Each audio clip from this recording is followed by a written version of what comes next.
Hi everyone, Steven here with eTrailer. Let's take a look together today at our B&W Continuum weight distribution system with built-in weight control. Now this is going to be multiple options for you. We carry these in 2-inch shank options, and for the bigger hitches out there, the 2.5-inch hitches, we have those options as well. Now what's unique about the B&W Continuum is that you have a max gross trailer weight rating of 16,000 pounds, and you have a nice flexible tongue weight rating between 600 to a max of 1,600 pounds of tongue weight. So weight distribution in a nutshell fixes those uneven loads. So if you're squatting really big in the rear end when you're hooked up with your camper, your trailer, those kind of things, and you're fishtailing maybe because you just don't have the traction and the weight evenly distributed, that's exactly what weight distribution does. So the most important thing in determining which one is right for you is you need to know your tongue weight rating and your total gross weight rating. So if it's a camper, most of the times you have a placard of some sort, maybe some stuff that came in your paperwork from the OE that gives you those weights. Now you also need to add in any kind of gear behind the rear axle of the towed vehicle and any gear you put inside the camper as well. So keep all that in mind. If you need to, you can always go up to like a local truck rest area that has some scales or something like that, and you can always get those weights that way as well. Now determining which one you need, I went over that a little bit, but basically once you get all that determined and you pick out a kit that's right for you, most likely it could be this one, you're basically going to get this hooked up, and let's go over that real quick. So in my opinion, if you've never used weight distribution, this one honestly is probably one of the most easiest to use and operate once you get it installed. And that's because, one, it has bars that down here are going to be down here lower versus the ones that have spring bars on the side. And then you also use a hydraulic system to take off the tension and add the tension as needed. So again, easier to hook up and install and use, and less space taken away on your tongue of the trailer frame itself. So you also have a bracket here on your jack. So when you're setting that weight distribution, you're obviously going to use your jack as well to get everything level. And then once you get everything hooked up and you raise the jack foot back up, you're going to have all that pressure on your tongue. That's when you're going to need to engage the hydraulic jack system. So coming over here, it's really simple. You have a set screw here on the reservoir box. You make sure that's fully clockwise, and then you literally just start pumping. And as you can see in here, it's literally raising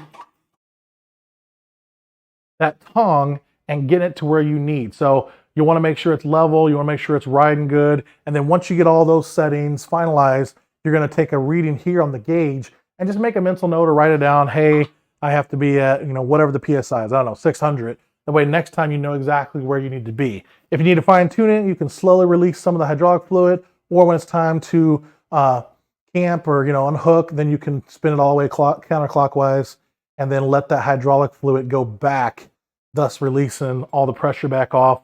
And then obviously you'd have your jack down to support that weight whenever you disengage the system. So again, folks, a really simple, easy to use. The brackets here for whenever you get to the campsite, everything comes over and hangs here on the bracket. So I do love that feature. And once again, if you have propane tanks here, battery boxes, your jack, obviously, all that stuff still has space here, and you have space to put this bracket. You have a nice long hydraulic cord, that hose rather. You can move this back pretty much anywhere you need it on that A-frame, and it's going to fit nicely for you. So I do want to mention that. And then also you have some grease zerks here on the head. A lot of units out there from other manufacturers don't do that. That makes it nice as far as pivoting, and it's just regular maintenance and stuff to do so.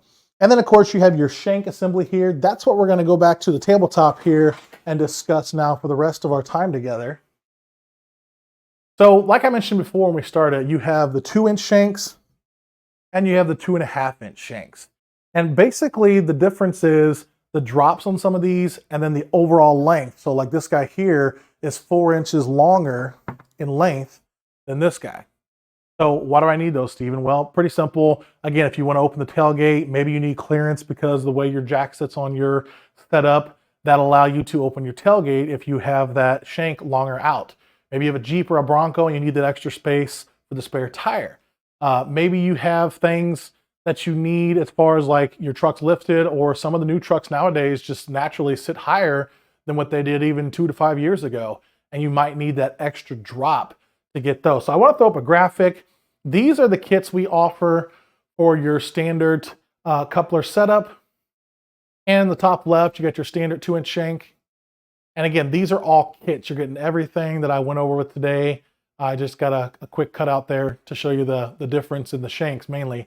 And then if you need the extra drop in the 2-inch, and on the bottom left, if you need the longer one in a 2-inch. And on the top right, if you need the 2.5-inch shank, and the right middle, if you need the extra drop in a 2.5-inch, and of course the bottom right, if you need that longer 2.5-inch shank, you have that option. So again, make sure you're on the right page for the right product number you're looking for. And as always, if you need assistance with picking out one, reach out to us. We can certainly help you.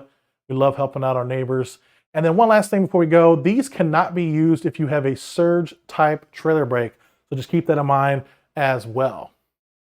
Folks, I know there's a lot of information that we went over with together. I hope this information has been helpful for you.